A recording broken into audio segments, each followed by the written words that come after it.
Morning dear student, welcome in my YouTube channel English Literature Guruji DR Saran. My dear student, today we will discuss about the very important topic that name is active and passive voice. आज हम इस video में अंग्रेजी के grammar का एक बहुत ही महत्वपूर्ण विषय है एक्टिव और पैसिव, उसके बारे में चर्चा करेंगे जो एसएससी, सीजीएल, बैंक आदि एग्जामिनेशन के लिए बहुत ही महत्वपूर्ण है. डियर स्टूडेंट, आज हम इस वीडियो में ये भी चर्चा करेंगे कि एक्टिव और पैसिव कैसे बनाए जाते हैं, इनके क्या रूल्स हैं. अतः इस वीडियो को आप अंत तक जरूर देखें, इसे लाइक और सब्सक्राइब जरूर करें और बेल आइकन का बटन जरूर दबाएं. ये वीडियो 3 पार्ट में होगा और हम इस वीडियो के जरिए इस पूरे चैप्टर को हम क्लियर करेंगे. अब आइए, अब हम शुरू करते हैं एक्टिव और पैसिव. अंग्रेजी ग्रामर में बहुत ही महत्वपूर्ण टॉपिक है वॉइस. डियर स्टूडेंट, वॉइस कथन वक्ता के द्वारा जो कहा जाता है वह कथन कहलाता है. डियर स्टूडेंट, वॉइस यह 2 भागों में डिवाइडेड रहता है. It is divided in 2 part. एक है एक्टिव वॉइस और एक है पैसिव वॉइस. एक्टिव वॉइस सक्रिय कथन, इसे सक्रिय इसलिए कहा जाता है क्योंकि इसमें एक्शन सब्जेक्ट के द्वारा किया जाता है. इसमें सब्जेक्ट सक्रिय रहता है. एक्टिव वॉइस में सब्जेक्ट के द्वारा ऑब्जेक्ट की पहचान कराई जाती है. डियर स्टूडेंट, एक्टिव वॉइस का मतलब होता है कर्मवाच्य.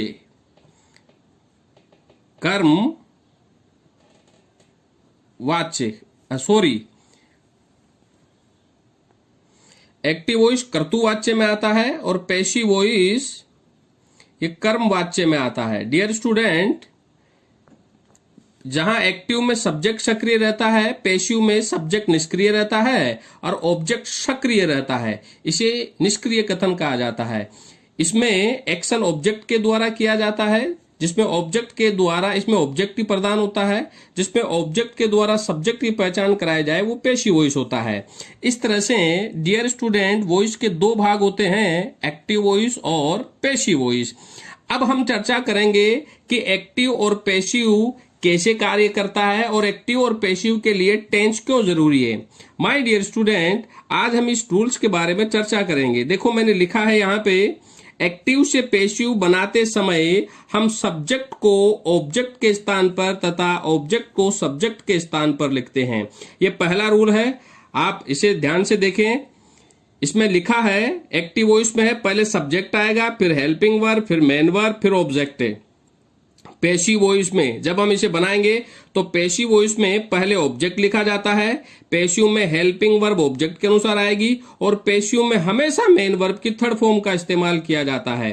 फिर बाय लगा के सब्जेक्ट को ऑब्जेक्ट के स्थान पर लिखा जाता है. इसलिए इसका पहला नियम है कि एक्टिव से जब हम पैसिव बनाते हैं तो सब्जेक्ट ऑब्जेक्ट के स्थान पर लिखा जाएगा और ऑब्जेक्ट सब्जेक्ट के स्थान पर लिखा जाएगा. और इसमें बाय प्रीपोजिशन का इस्तेमाल करते हैं जब हम इसे पैसिव में बनाते हैं. और भी अन्य प्रीपोजिशन है, जैसे टू है, एट है, विद है, इन प्रीपोजिशन का हम इस्तेमाल करते हैं.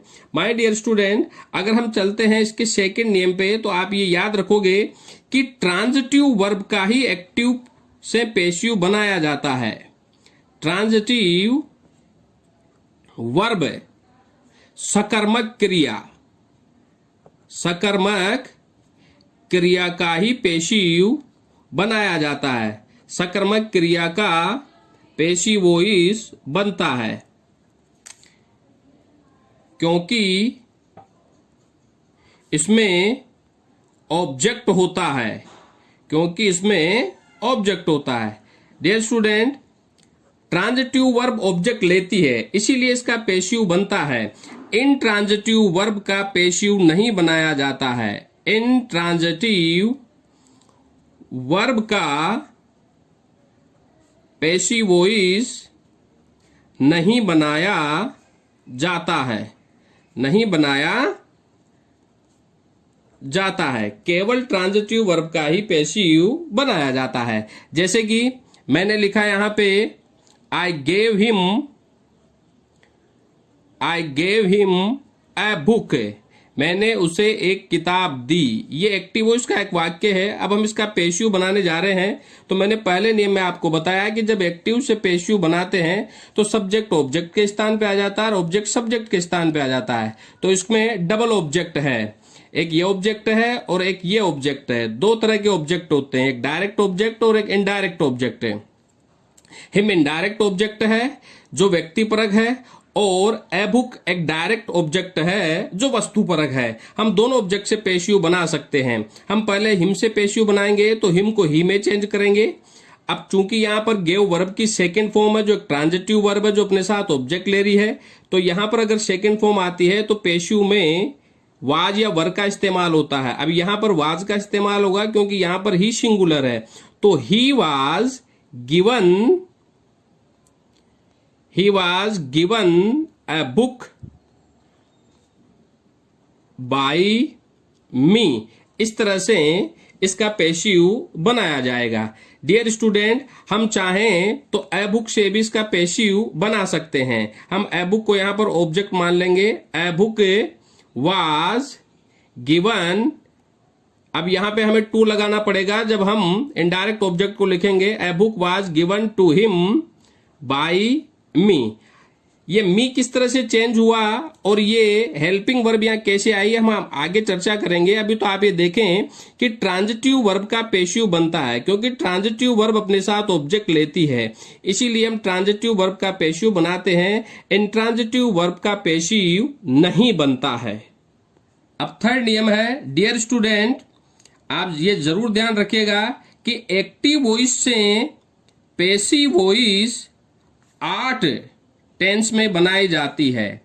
8 टेंस में बनाई जाती है, यह आप जरूर ध्यान में रखिएगा। एक्टिव से passive voice present, perfect, continuous tense, past, perfect, continuous tense, future, continuous व फ्यूचर परफेक्ट कॉन्टिन्यूअस टेंस में पैसिव वॉइस नहीं बनता है। इसीलिए हम केवल 8 टेंस में ही पैसिव बनाते हैं। अब आप इस नियम के साथ, ये नियम भी आपके लिए जानना जरूरी है, याद रखिएगा। एक्टिव वॉइस से पैसिव वॉइस में टेंस नहीं बदलता है। एक्टिव वॉइस से पैसिव वॉइस में टेंस नहीं बदलता है। एक्टिव जिस टेंस में होता है, पैसिव उसी टेंस में बनाया जाता है। हम डायरेक्ट से इनडायरेक्ट में टेंस बदलते हैं, लेकिन एक्टिव से पैसिव में हम टेंस नहीं बदलते हैं। अगर आप रूल नंबर 5 की बात करें तो आप ये जरूर ध्यान में रखिएगा कि एक्टिव से पैसिव वॉइस में हमेशा मेन वर्ब की थर्ड फॉर्म का इस्तेमाल होता है। हमेशा मेन वर्ब की थर्ड फॉर्म का इस्तेमाल होता है। फॉर्म का इस्तेमाल होता है हमेशा, इसमें मेन वर्ब की थर्ड फॉर्म का ही यूज होगा जब हम एक्टिव से पैसिव बनाएंगे। डियर स्टूडेंट, अब हम रूल नंबर 6 पे चलेंगे, जिसमें हम इस बात पे चर्चा करेंगे कि इसमें सर्वनाम को किस तरह से बदला जाता है। डियर स्टूडेंट, जब हम एक्टिव वॉइस से पैसिव वॉइस बनाते हैं तो हम आई को मी में बदल देते हैं, वी को अस में बदल देते हैं, यू को यू में बदल देते हैं, ही को हिम में बदलते हैं, सी को हर में बदलते हैं, इट को इट में बदलते हैं, दे को देम में बदलते हैं, वन को वन में ही रखते हैं। इस तरह से जब हम डायरेक्ट से इनडायरेक्ट बनाएंगे तो इस तरह से हम सर्वनाम को आपस में बदल देते हैं। याद रखिएगा स्टूडेंट, जब हम एक्टिव से पैसिव बनाते हैं, एक्टिव से पैसिव में अनइम्पोर्टेंट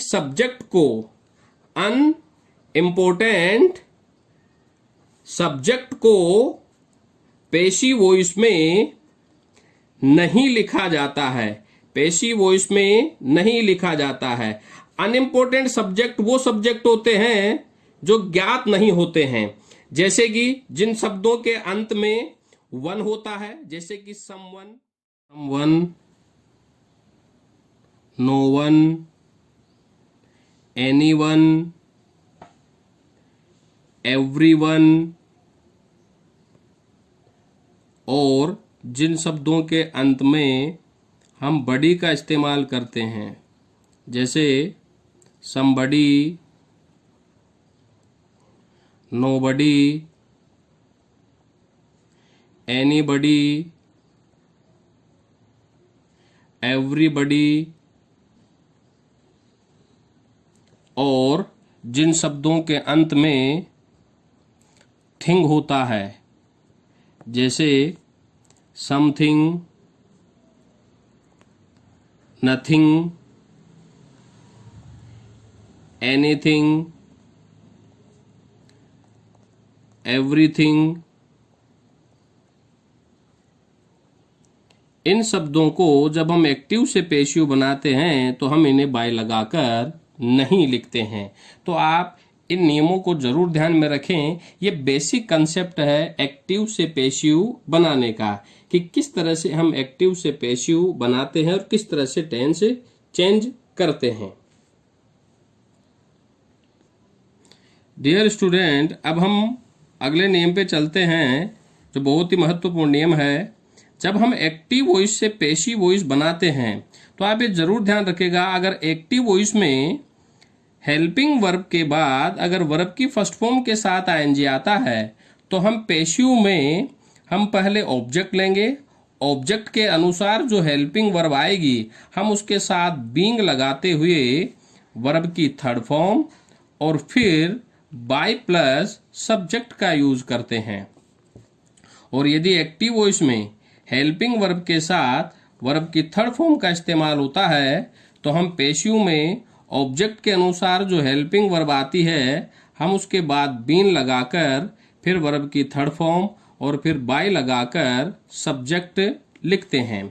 और यदि एक्टिव वॉइस में मॉडल्स होती है तो डियर स्टूडेंट ये जरूर ध्यान में रखिएगा कि एक्टिव से पेशिव बनाते समय हेल्पिंग वर्ब चेंज होती है, क्योंकि एक्टिव में हेल्पिंग वर्ब आती है सब्जेक्ट के अनुसार और पेशिव में आती है ऑब्जेक्ट के अनुसार, लेकिन मॉडल सब्जेक्ट ऑब्जेक्ट के अनुसार नहीं बदलती है। इसीलिए एक्टिव में जो मॉडल होती है पेशिव में हम उसे जो का त्यों लिखते हैं। अतः जब एक्टिव वॉइस में मॉडल होती है तो हम पेशिव में मॉडल्स के बाद बी लगाकर वर्ब की थर्ड फॉर्म का इस्तेमाल करते हुए बाय प्लस सब्जेक्ट का यूज करते हैं।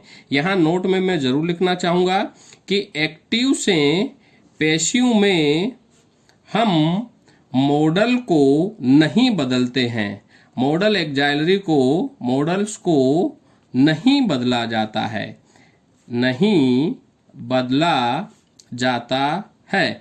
एक्टिव से जब पेशिव बनाया जाएगा तब हेल्पिंग वर्ब ही सब्जेक्ट और ऑब्जेक्ट की कंडीशन के अनुसार चेंज होती है, मॉडल्स चेंज नहीं होती है। अब हम इसमें चलेंगे रूल नंबर 9 पे, जो बहुत ही महत्वपूर्ण है। याद रखिएगा स्टूडेंट, एक्टिव वॉइस से पेशिव वॉइस बनाते समय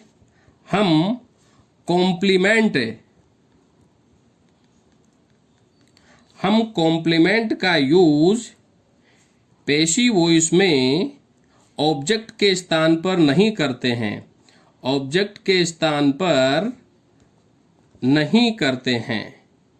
ये जरूर ध्यान में रखिएगा।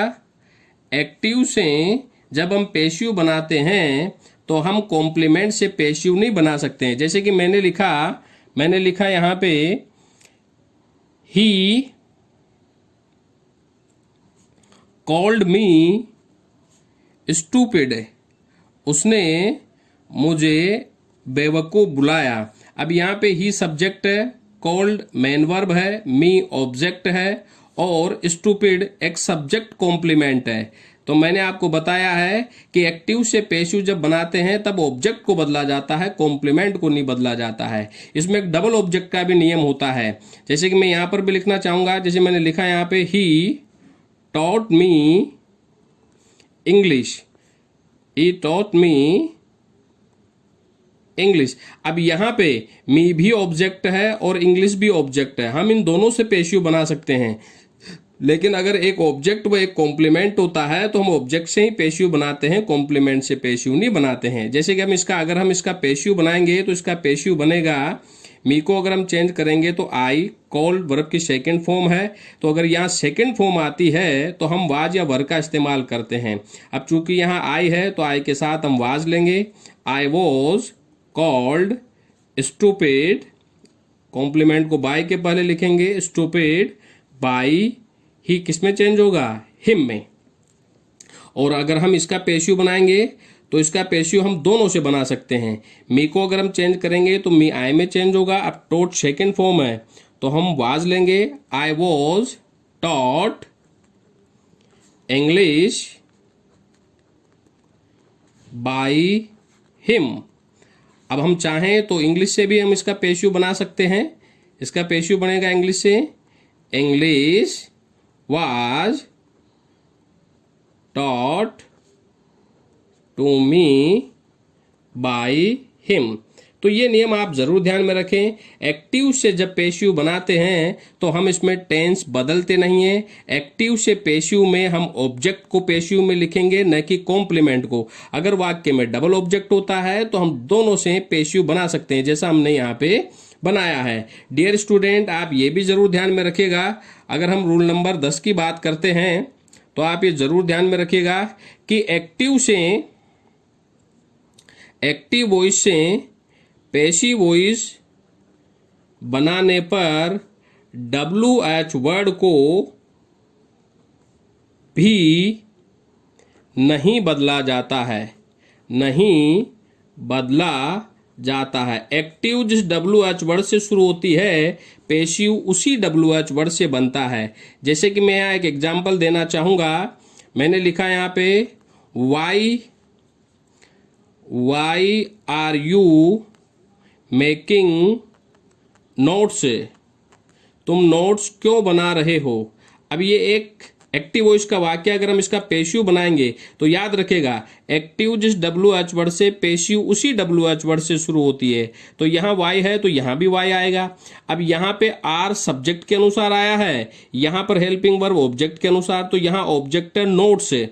अब चूंकि इसमें टेंस बदलता नहीं है या प्रेजेंट कंटिन्यूस है तो हम नोट्स के अनुसार भी आर का ही इस्तेमाल करेंगे, क्योंकि एक्टिव से पेशिव में टेंस बदलता नहीं है। Why are notes. और अभी मैंने बताया था आपको नियम, यदि एक्टिव वॉइस में वर्ब के साथ आईएनजी आती है तो पेशिव में हम बीइंग लगाते हैं। नोट्स बीइंग, मेक की थर्ड फॉर्म होगी मेड बाय यू। तो इस तरह से एक्टिव से पेशिव में WH वर्ड बदलता नहीं है। डियर स्टूडेंट, इस तरह से आप इन नियमों को ध्यान में रखें और इनका एक्टिव टू पेशिव बनाएं। डियर स्टूडेंट, आज हमने इस वीडियो में एक्टिव और पैसिव के नियमों के बारे में जानकारी ली कि एक्टिव से पैसिव जो है वो कैसे बनाए जाते हैं और इनके क्या रूल्स और रेगुलेशंस होते हैं। अब हम अगले वीडियो में इनके पार्ट्स के बारे में पढ़ेंगे और हम एक्टिव से पैसिव से रिलेटेड इसमें 3 वीडियो शूट होंगे और इन तीनों वीडियो के जरिए आप एक्टिव टू पैसिव का पूरा चैप्टर आसानी से समझ सकते हैं। अब हम अगले वीडियो में एक्टिव से पैसिव किस तरह से बनाया जाता है, जिसमें हमारे सिंपल सेंटेंस होते हैं, इंटरोगेटिव होते हैं, इंपेरेटिव होते हैं, इनके किस तरह से एक्टिव से पैसिव बनाए जाते हैं। इन नियमों को जो आज हमने इस वीडियो में पढ़े हैं, इन नियमों को आप ध्यान से देखें, इन्हें पढ़ें। अब हम अगले वीडियो में इनसे एक्टिव टू पैसिव बनाना सीखेंगे तीनों प्रकार से। Thank you. इसे लाइक और सब्सक्राइब जरूर करें।